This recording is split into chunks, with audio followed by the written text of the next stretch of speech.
नवी मुंबई एअरपोर्टचं अत्यंत वाजत गाजत गेल्या काही दिवसाचं उद्घाटन झालं।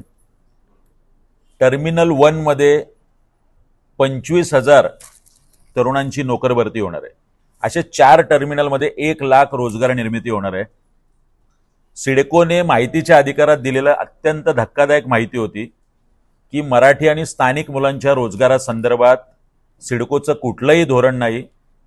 आतापर्यंत किती मराठी मुलांना त्यांनी रोजगार दिला याची कुठलीही माहिती नाही। हे 25,000 ते 25,000 मुलं जर महाराष्ट्र शासनाचा नियम आहे तर 80% तरुणांची भरती ही आमची बाधित गावं, नवी मुंबई आणि मराठी भाषिक तरुणांचीच झाली पाहिजे, हा आमचा आग्रह आहे। ही जर झाली नाही तर कशा पद्धतीने आपलं विमान उडेल आणि धावपट्टी खोदण्याची सुद्धा मनसेची तयारी आहे।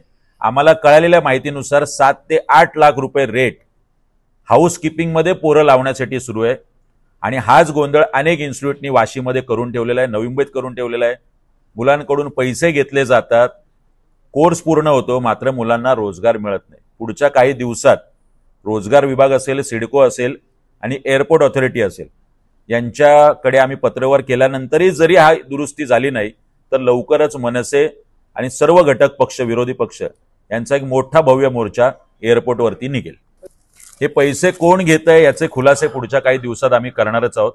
त्यात एअरपोर्ट ऑथॉरिटीचे किती अधिकारी गुंतलेले आहेत आणि सिडकोचे किती अधिकारी गुंतलेले आहेत याचा रीतसर पुराव्यासहित खुलासा पुढच्या काही दिवसात नक्की होईल। सन्माननीय राजसाहेबांच्या आदेशानेच आजची पत्रकार परिषद आणि या संदर्भातली भूमिका आम्ही जाहीर केलेली आहे।